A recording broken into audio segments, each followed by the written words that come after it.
poison mutakoki ko tiango de plusieurs manières.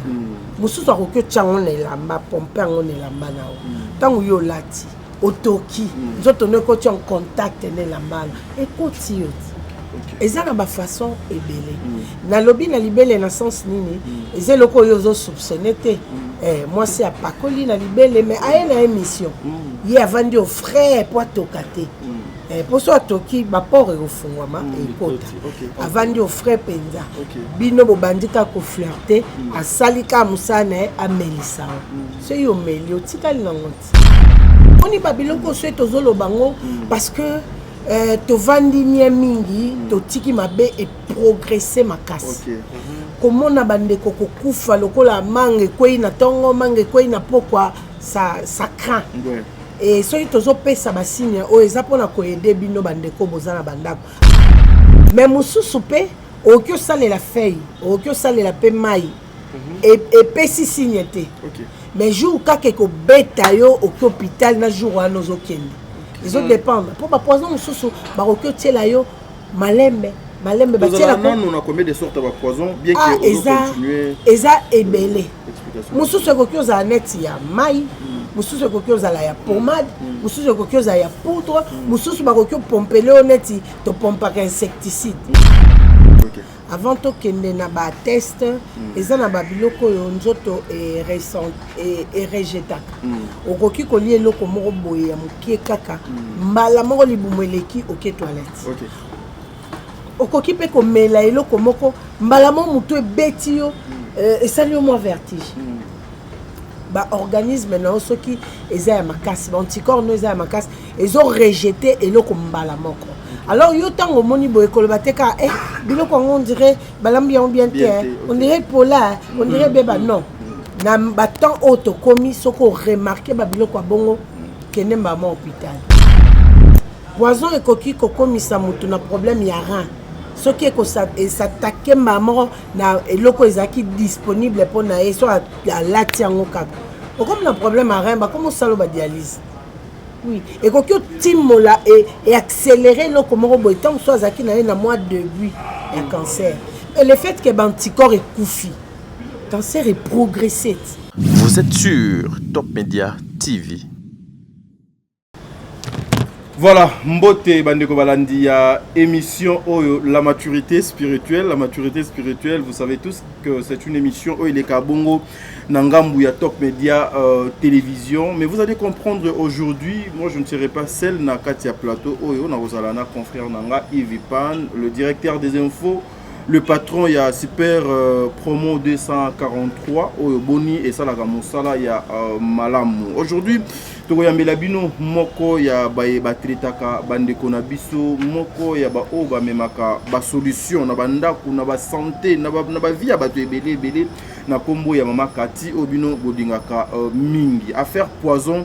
Awa et Kozala épargné parce que nous allons essayer un peu de discuter ensemble na maman à repérer sa solution à repérer sa indice à expliquer pe à proposer makambo et sengeli et beaucoup plus pour na opezo comme ma comédienne na liwa maman lobi azana sekele pour na koluka moi et à ko arrêter makambo ebele et zo ko salema na ba vie abatu ebele maintenant comme monopoliser parole te na luka moyen ndeko nangai mon réalisateur a luka moyen Mika a fongola caméra pour tout luka moyen to zoa Yves Pan avant to pesa ndeko na biso mama Kati maloba pour to fongola débat na biso mokolo lelo ndeko Yves Mbote ndeko tadi Mbote bandeko bota la biso na Top Media TV.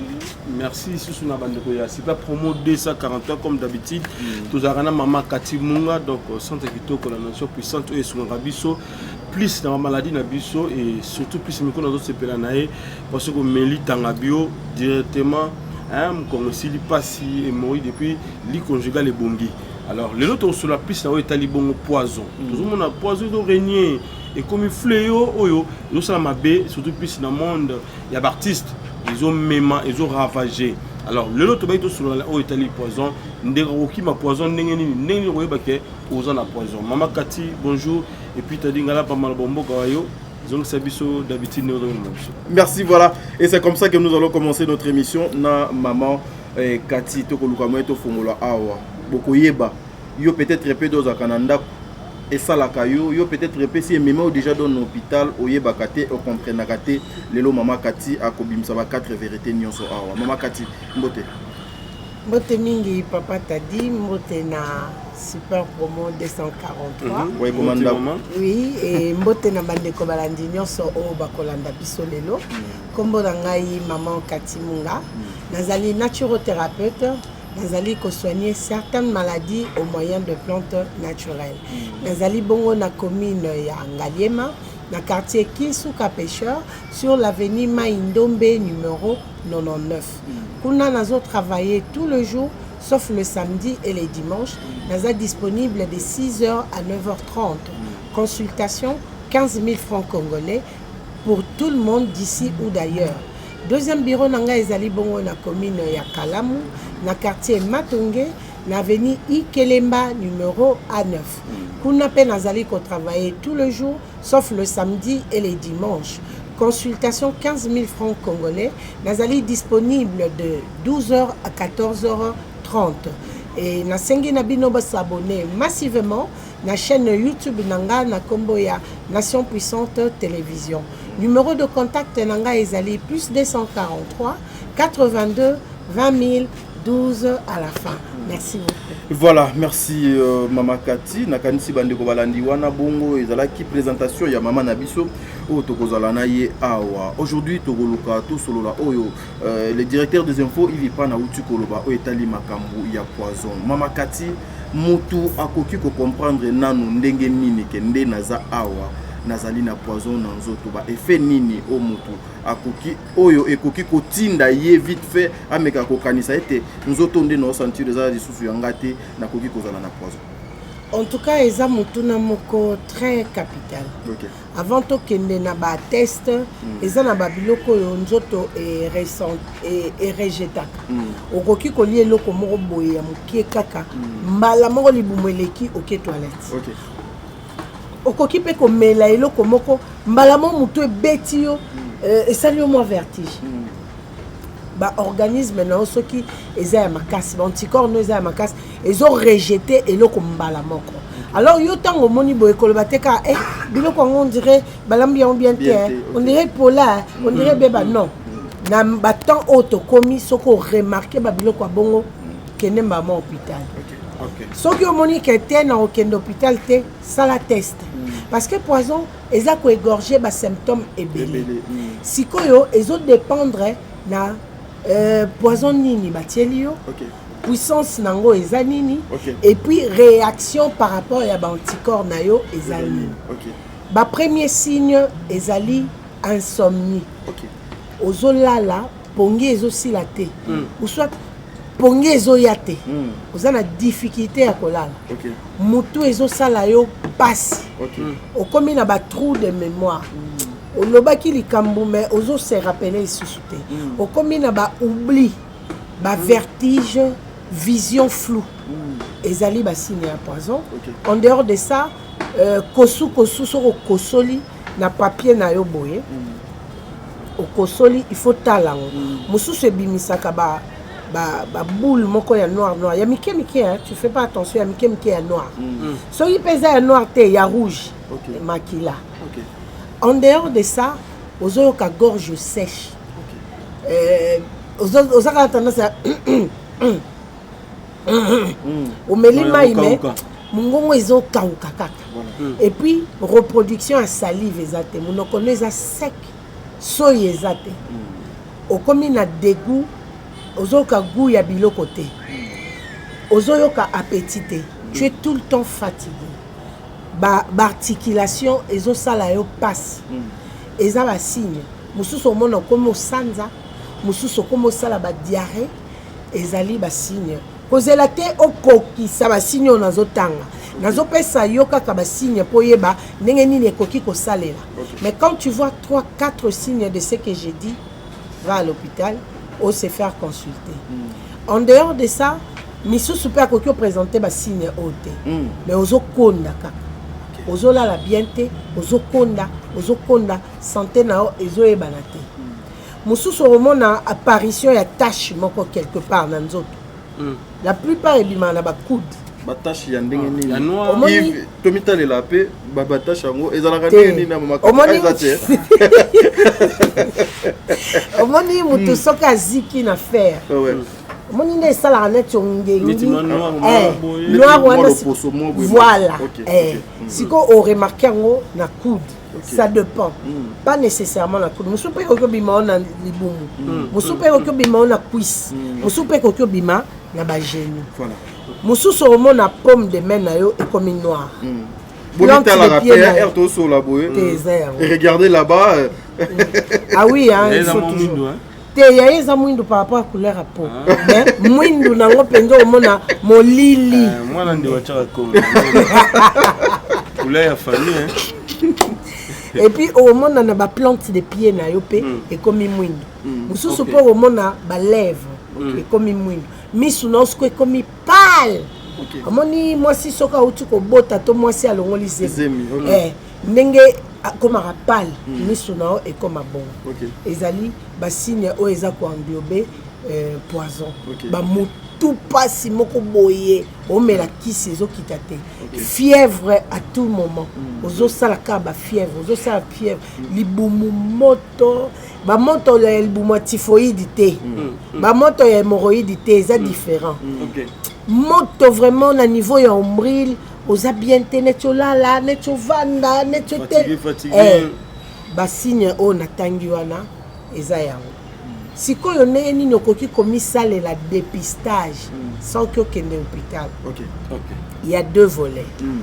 Okoki kozwa fleur au moni neti feuille ata feuille ya boye eza ya sika n'importe feuille ya sika au bois qui so ilikolo na mais wana esi mara mingi na tongo soko ocholama au bois qui so ilikolo feuille wana et au déposer yango après 10-15 minutes feuille wana ko zika ezika neti batumbi na papier te eko kauko mo neti makasa wana kauki et au kauka bongo celle loko comme le quoi feuille ya kala poison ezali. Deuxième dépistage au sala nini au tie mai na verre au bois qui soy moni soy ezana ba bulle loko l'effervescence voilà. Ce qui osana on a ngoté so yo na etikali na ngoka likolo ba bilbil wana pe etikali wana après 10-15 minutes mais so omoni ba bilbil wana nyonso esili et puis na fond ya vert omoni moi blanc moi pembe moko boye lokola vert ba meleli miliki moi loko mo ki etikala na suka omoni yango na se eza poison mais mususu pe okyo sale la feuille okyo sale la pe mai et pesi signe te mais jour kaka ko beta yo au hôpital na jour wana ozokende ils ont dépendre pour ba poison mususu ba okyo tiela yo malembe batiela ko on a combien de sortes de poison bien que on continue eza ebele mususu okyo za net ya mai mususu ekoki ozala ya pommade mususu ekoki ozala ya poudre mususu bakoki opompele o neti topompaka insecticide il suffit okota en contact na respiration nango et créer problème yango siko ekenda kobloke na barespiration bapoumon ebloke pema ekomi ka ya likolo ezali basigne poison eza plusieurs sortes ngana koki ozala na ngana papa Yves ndeni na pesi mbote yo tikali nango koki opangisa mutoki koki otia liboko na munoko evandio mais nga muto na pesi ki mbote na mais na ndenge nini yo otie poison aw wana même loboko lokola oyanga te mais yanga eza objectif ngana za nango déjà donc c'est la cas une fois na kota en contact na yo so ngana pa na monio de aye wana komo ya na tiango ndenge nini otikali nango ya kotika tamsia na anti-poison ngana sukoli maboko mususu pa okyo tia na libele yo mobali oye malembe wana eza mo sensible te na lobi mususu ba okanisa malembe te po kata po explication nango to ke nango nde malembe te po bato mususu bakanisaka poison batiaka ka na biloko bon ngapenga na dika na biloko batieleka na micro batieleka poison moto akoki kotiango de plusieurs manières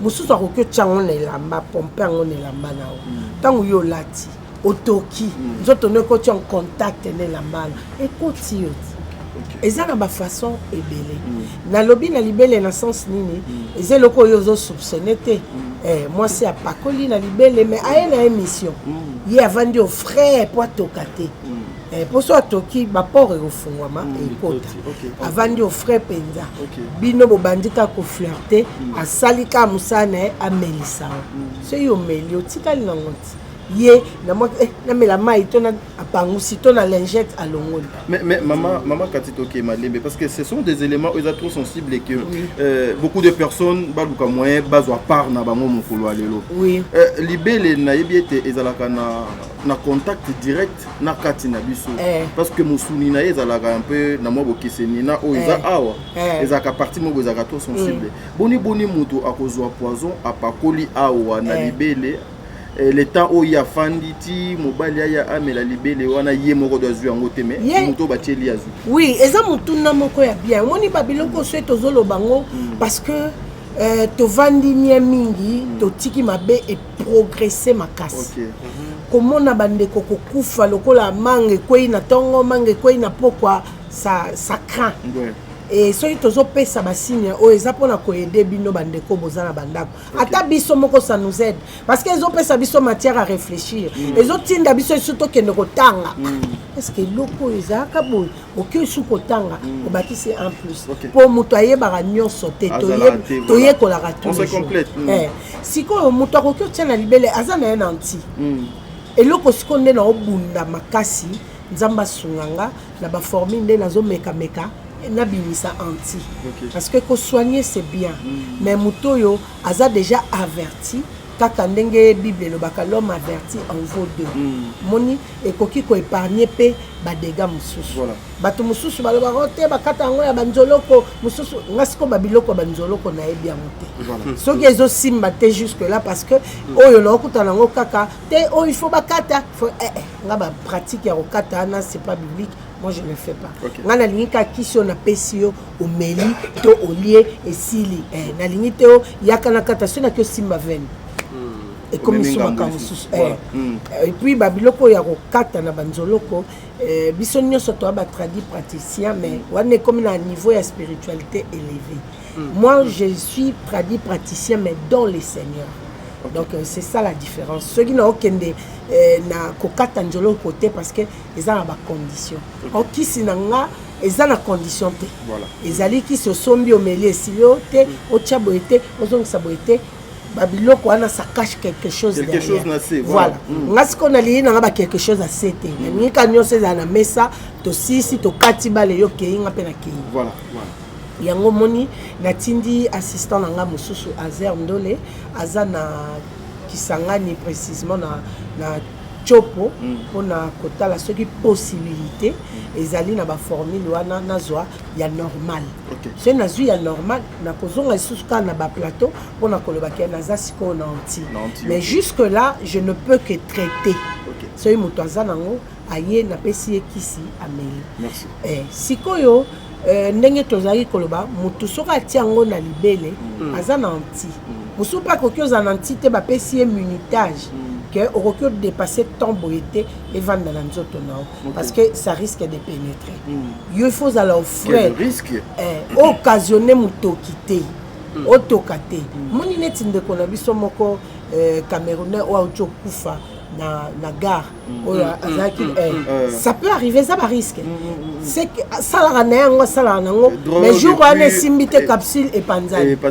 comme sousou il était trop agité et c'est un mouvement à ma cassité parce qu'il faut aux à la fixe aux à la tranquille moral les à zen plus maquillé les bêta ma cassi monter mes bêta pression makila yango PPCR et tout et pandi capsule les attaques au bêta qui est le coffre non de lui-même ba mouvement na ka salaki et panzani donc ça peut arriver pena moto ba tindi et pesi per retour ça arrive bon ozomo na moto azana objectif na dans la vie nous notre objectif c'est de sauver des vies mais y objectif na c'est de tuer des personnes donc tant qu'azo accomplir mission na aza bien à mon risque était mais Bible ezoloba qui tuera par l'épée mourra aussi par l'épée. l'épée. Et là on a pas koki ko bongisa pona mutu et pesi pe contre temps Nzambe pas sauver mutongo aena été yo moko so ba oublie so nini et là ti obere là. Olali pe pongi. Olali pe pongi nie OK. Voilà. Yango wana na pesi ba signaux oyo bandeko bolandi biso bozwango à la légèreté bozwango vraiment au sérieux bandeko na bandeko bakomotiela na ba poison liboso ezaki ote yaya batieli poison na musala ote papa batieli poison na église mais siko ekomi yaya na leki pe atali pe boye atieli esprit atieli oleki. Donc ezosenga beaucoup de précautions, beaucoup de vigilance, beaucoup de prières parce que Jésus-Christ est au-dessus de tout ça. Okokyo mais la paix poison okufi pété pour verser moko ezolba vous buverez de breuvage mortel et cela ne vous fera aucun mal. Parce que Jésus-Christ est au-dessus de tout. Merci. Mais il fait grâce à qui il veut. Et donc, signe autopécie est vraiment très capital. Bolandela, bozala attentionné, bozala niveau de négligence. Naria bilomo sanga bien te. Bon na meli ka ba mai na moni ele kanango. Te bilomo sueza olexate. Omoni en clarté kende erwana. Ndeko bozara na moi miel, rapidité na miel. Miel et bomara poison te. Miel étouffaka progression et à poison. OK. Ozana moi miliki mela. Miliki et bomara poison te mais étouffaka. Le temps rapidité dans l'hôpital et panzanate yango eza lokola précaution. Bon te embouteillage moment na tozala kaliboso mona meli javel melisa miel bon et kende non ko bomma biloko te vana non esika moko musu pezalara o meli bongo au sandi ça arrive mais so au sandi te au moins ça protège et bomma ba organe te. Si ko bateau bazo kufa na ba poison la plupart ezos ala ndenge ba soigner poison ko soigner poison eza ba sali au désintoxication parce que tu as été intoxiqué na produit wana et puis ba ko désintoxiquer mais pendant que yango ezalaki avant bo désintoxiquer et bomaka ba organe vitaux. Et bébé saka ba poumon, et bébé saka ba foie, et bébé saka estomac, et bébé saka ba rein, et bébé saka ba intestin. Yango moni mutoyo poison et wumeli deux fois bazaka irrécupérable parce que ba otal bakata foie, bakata estomac, ba diminuer intestin, ba salani. Ce qui est s'attaquer na ba biloko ebele. Sikoyo na ba traitement nanga naza na désintoxication et puis naza na récomposition ya ba cellules. Comment ça? Parce que ba cellule wana a été créée par le créateur Nzambe. Mais déjà et comme ko détruire mais ndenge nini boni yo muto mokili ozali lokolanga ozali créature lokolanga yankolo ozwali suso obanda ko recomposer ce qui a été composé depuis la création de l'homme. Mais oui, justement, ça s'est fait par la grâce de Dieu. Je l'ai fait par des plantes. Les plantes ont été créées par Dieu lui-même. Toi et moi, nous avons été créés par son image. Par son image, mais sur base de la terre. Ma plante, wana ezo uta na terre. Ma racine, wana ezo uta na terre. Ngana yango to uche sika moko. Sikoyo, eza ko récomposer ndenge nini. Omoni soki totie javel na bilanga wana. Et au kauka. Et kauka nyonso te. Et bando kauka au fur et à mesure. Sikoyo tango na lo ba récomposition ezandene. Au lieu na tika yango et continuer na progression nango. Ngana eko sopa mai. Na sopi mai, na sopi mai, na sopi mai. Na si efficacité ya progression. Et puis non seulement na sopi mai, na eko longola ba herbes mortes. Longoli yango kaka na ba produit wana. Eza lokola au lieu et continuer ko beba et s'arrêter. Et bandi ko salango pansement et couvrir place wana. Parce que par des plantes naturelles c'est possible. Il y a qu'on recomposer ba cellules. Il suffit qu'à koyeba plante nini na nini osangisa o melango na écart ya nini po et recomposer. Sikoyo mingi na hôpital ezalaga hôpital moderne bango ko désintoxiquer vraiment basala rango. Mais na éviter ceux qui ezalaga ndenge nini ba ko recomposer. Mais moi, j'ai fait le traitement et puis je recompose par des plantes naturelles. Papa, il venait habiter sur une vidéo. On a repéré sur vidéo, il y a maman Cathy Sadala, il y a soigné un poison. Il y a évangéliste Michel, j'espère que c'est un élément qui a un témoignage. Il y a maman Cathy, on a peine parce que les abattoirs, bandima qui copie un témoignage en vidéo et puis ouvertement. Bamisou sous Bazali, liboso n'a non traité poison rare. Dans l'équipe c'est 1 mois, dans l'équipe c'est 2 mois. Mais si on a ici la semaine, il y a 5-6 personnes. 4-7 personnes pour dire que est comme tellement fréquent. On a fléau. Et comme il fléau. Si on a qui na sali en bon appel meli. Si on a commencé à mutailler na sali li appel meli. Mutuka so aye na sali li appel meli parce que mutu bozaki na lobika lelo ye azongi o mère batielinga na uti hôpital résultat yango ponga na senga ka ba résultat po ezala te que ya lobai na kaka na yebi na ngapete so eza yango to eza yango tete. Évangéliste na soigna et azonga na sem kasala test ya na résultat na négatif. Voilà, Naza a besoin nazo petit que la confrère nanga Ivipan Maloba mais Naza a besoin na je suis curieux par rapport à Yaba Biloko Uti Koloba parce que nous savons lorsque le bon Dieu attaque à vision Katina Mutu abatsakana provision. Mais moi j'aimerais savoir tout ça, l'intelligence, la façon de faire. Vous avez étudié ça, hérité ou bien c'est une grâce qu'on doit bénéficier de la part de notre créateur? En tout cas, c'est donner encore la vie comme ça Kobo tu salisou sous bébé locaux déjà et Zalaki n'a espoir ce n'est pas donné à tout le monde. Il y a que les bons dieux qui peuvent faire ça. Mais de votre part. En tout cas, premièrement, j'ai béni le Seigneur. Papa Langa Nazoe Bissao, Ngai na banda démarche à poto, Kala Tongo Penza. Wana kutu non na balité, na botité. Obi kana zo na visa. Au pesa ya batu basalela do. Au kende ya voix normale do. Grande sœur nanga asalela collègue nae na mosina na bana ba onyoso bazui bake asaleli ata 4 personnes asaleli nga do na saleli nga moko do na saleli ata ba 8 fois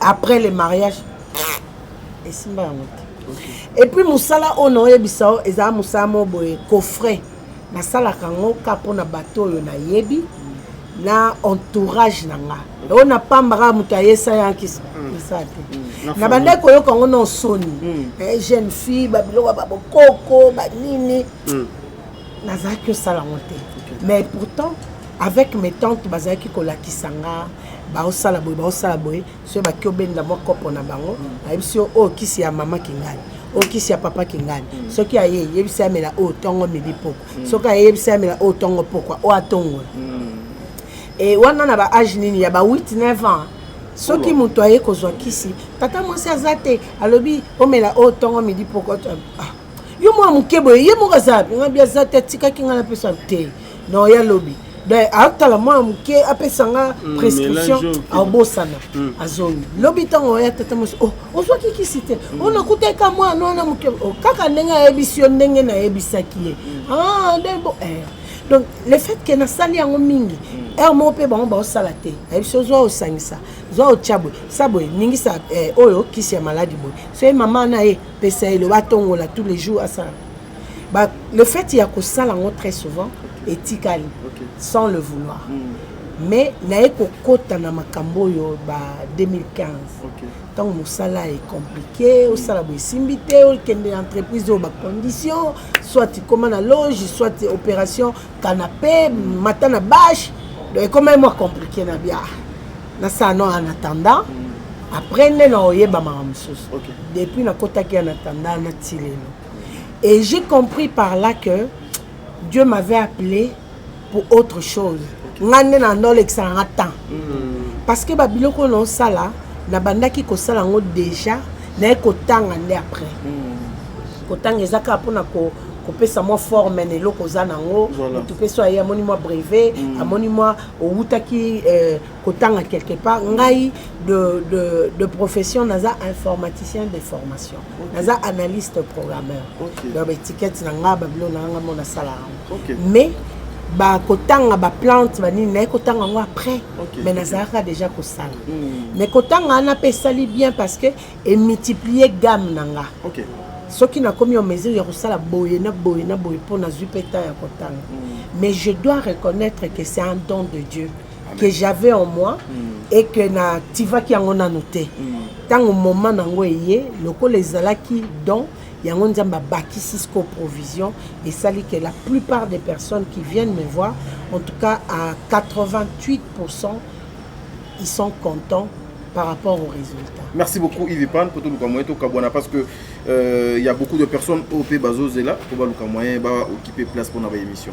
Voilà, merci Makati, je crois Ndonanga t'a dit ngala pas déjà tout ni ba mitune belé ça qui est important pour le biso mais 26 minutes déjà tout qui est dans la souka émission de biso. Alors Makati, comment on éviter poison aussi naka ndeko na biso Tcheko Matondo artiste comédien autique biso c'est vraiment un ami à moi Toyebi poison avec biso masola poison ben les jours à Kendaki HJ on a mon traitement de biso donc si c'est l'examen mis ça de 5 qui a ça pour demander ça ba sel plus ya makila oui na ba sel makila parmi les signes aussi OK avant de ça là ba sel ya makila disons makila zobima kaka souvent sur les toilettes au lieu sel bima makila et voilà ba c'est ça examen ya sur autonomie sur une ligne de bango parce que on va contre sa caméra na nus voilà oui parce que ça là va trouver ça cancer est-ce que tu vois le poison et que vous avez maladie sur le cancer dans d'autres endroits oui ah bon oui parce que poison et coquille coco misamutu na problème ya rein ce qui est que ça s'attaquer maman na eloko ezaki disponible pour na so à la tiango kaka comme le problème à rein ba comment ça le ba dialyse oui et quand timola et accélérer le comment boitant soit zaki na mois de début et cancer et le fait que l'anticorps est coufi cancer est progressé et une là c'est fort probable. C'est fort probable. Comment éviter alors? Tu éviter poison? En tout cas, éviter poison est vraiment difficile. Oui, éviter vraiment est difficile parce que au éviter naninda hôtel. Est-ce que hôtel on a micro? Est-ce que hôtel na biloko rolia? Est-ce que hôtel na mai na nini? Est-ce que hôtel na nzoto moi aussi? C'est ça. Parce que ba voix nyonso est comme possible pour la moto bomba moto. Ko éviter poison ezakaka Kotia Jésus-Christ liboso comme matisa foi parce que Jésus-Christ azomona oyo zomona te babiloko est impossible pour na biso nde na lobi na biso mo c'est impossible mais avec Jésus-Christ c'est possible d'éviter les poisons. Ayez l'habitude de chaque fois de laver les mains, ayez l'habitude de laver les visages parce que le coquille au simbaki approcher beaucoup approcher éviter de se toucher donc babiloko ils aussi ça ba signe affectif parce que aux ont tendance au pesa mutu câlin mais au éviter et ça nene aux on a pas so pesa mbote bo témoigner affinité mais au éviter en tout cas la plupart bozala na moi miel miliki ezalaka on a ba type poison na biso tout amola nango mais oui quand amola nango kaka neti na ba fête boye de na bilenge ba fête yango comme aussi là pour aucun de fête kuna oye na cadeau na yo mais cadeau na homme de memeli sous poison ozomona donc il faut ka totambola na ko banga nzambe c'est toujours tambola ko banga nzambe nzamba ko batela biso contre ba biloko nyonso comme tout sur la question oyo Makati poison mortel spirituel est-ce que ça la poison spirituel de remora ki na bandundu akangi ndeko na bibo poison ekotelanga ndeko nanga oyo ndeko mo akina ndenge panganga na yemoko pa féticheur ne moko poison spirituel est-ce que croire nango pe te ko croire nango te toza ba ignorance c'est vrai parce que na mona kabande comme susu bayaka koleka na délivrance kuna et pas évangéliste Michel parce que biso toza équipe ya intercession mutu abela kaka na hôpital ba monde eloko te mais na révélation ebimi sida ya molimo de ba tie sida ya kindoki azana na sida te mais ba bimisi ba signe nyonso ya sida mais soka ki hôpital ba omona eloko te mais tant to bondeli ba collier huile d'olive, ba mélicier huile d'olive, tous les symptômes ont disparu en moins de 10 jours. Moutazoni normal. C'est possible. Toujours mon amoutaki sombe la mutumbaso. Est-ce que mbaso on te monang? Mais moutoya dit que le vimbi o babwa kele mbaso. Babeti masasa butu. Dans le spirituel, biloko aneza possible. Yango na oloba, Jésus-Christ est au-dessus de tout ça. Aboki ozwela mbaso kindoki, cancer à kindoki, nani à kindoki. Mais quand tu es en Christ, tout ça c'est rien. Ben, et le résultat spirituel, comment on a physiquement? Mais c'est les spirituels qui dominent les physiques. Biloko esalama na moi, ils ont déjà programmé na butu. Nde na moi, bomoni ba effet na. Tant ba longio déjà spirituellement, donc physique est comme nango OK dans les bons. Mais médecin andima jamais, docteur andima jamais spiritualité. Il y a docteur traitant, il y a docteur tcheko dans une lobby. Albi tant ba monaki poison, ba monaki té spirituel. Le fait que ba moni est poison. Ba croire na o ba moni. Mais oui. Donc ba bango poison spirituel pour na bango poison spirituel les athées. Mais oui, parce que bango ce sont des scientifiques. Scientifique, il est basé sur ce qu'il voit. Ce que moni A plus A et puis si B R. Quand il a été babiloko ya biloko na biso Bible 1 plus 1 égale 1 1 physicien 1 plus 1 égale D. Mabilo nyonso ya nango likolo wana wana etaliete. Oui, yazo c'est basé sur oyo azomona. Mais moi je te dis que c'est les spirituels qui dominent les physiques. Ceux qui osent fort spirituellement, même dans les physiques, ça se voit. Si tu es faible spirituellement, même dans les physiques, ça se voit. Bato balamukaka, na okineti, na moneki on dirait ba obetanga bale, alamuki pe courbature. Ba beta qui effectivement ba saleli na butu, na moya moni ba fait. Ba sio bazala na ba mari de nuit. Ba remarquer ba perte blanche na ba sperme na tongo. Alali na mobali te mais na tongo azomona ba sperme ezobila. Oui. Donc biloko spirituel et ya kana physique. Quand tu possèdes la nuit, tu vas posséder aussi les jours. Donc to kanga na mutuna biso ba médecin oyo baza ba scientifique na bandeko na biso ba tradi oza presque école mon côté. Non, toza presque école mon côté parce que bango bazo travailler na mayele ya mutu na ba réalité o bazo mona. Na machine na machine biso sikoyo tozo travailler na expérience et puis na ba plante pour na biloko mususu kuna na médecine moderne baza na solution la honte mais na naturel ezali parce que Dieu n'est pas limité. Mais tout commence d'abord par les traditions. Tout. Donc, parce que la médecine moderne est botami nakati, il y a médecine traditionnelle. Voilà. Et botami wana, ezaka les mêmes plantes au biso tozo salela. Mais ya bango tombo sanction na ba féculent ya manioc, ba féculent ya ba pomme de terre, ba tiena ba produits chimiques comme il va comprimer wana.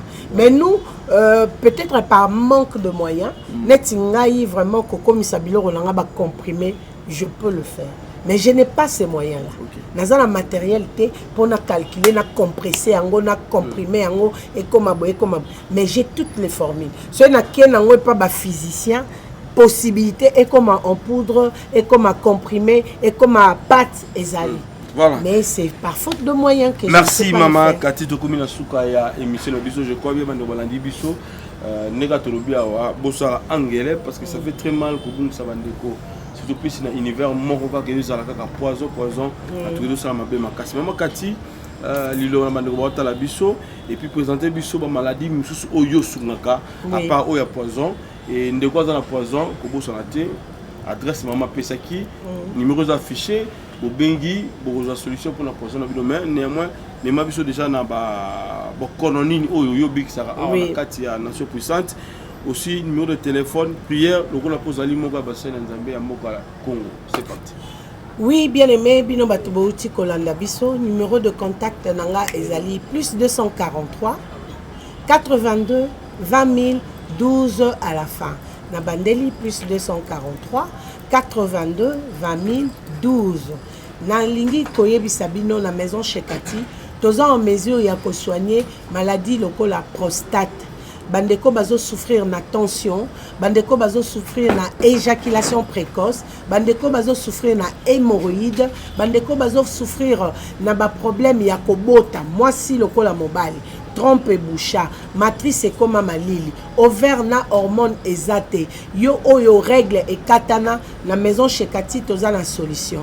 Bandeko bazana bana mibali oyo ba sperme et beba et kufa et comme mai et comme jaune et comme solo kopola et pesa razemite babenga yo azospermie babenga yo oligospermie yaka na maison chez Kati. Bandeko bazana problème ya munoko solo tango ozo brosser minu na yo ezo bimisa makila na maison chez Kati toza na bakisi. Bandeko bazana problème ya mabandi suki ebotaka te suki ekatana et comme lokola pape yaka na maison chez Kati toza na kisi. Yo o souffraka na glaucome, yo o souffraka na tension oculaire, tension artérielle, na maison chez Kati toza na bakisi pona kosunga bino.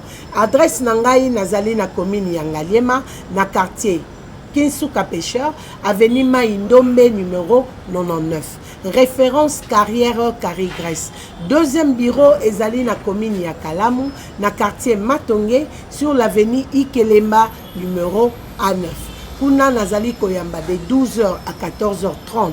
Na sengi na bino bo s'abonner massivement na chaîne YouTube na biso na kombo ya Nation Puissante Télévision. Na pesi merci na papa Tade, merci na papa Yves, merci na Nika, merci na Charo, et merci na évangéliste Michel Ekouchou pour na soutien na yo, merci na assistance ya Edwige Gala na Raymond de Munga, merci na bino pe équipe mobimba ya maison chez Kati pour na musala kitoko ongai na bino tozo koba kosala ensemble. Soki kolo yeso azongite nde tomona nimbala ya sima. Bye bye.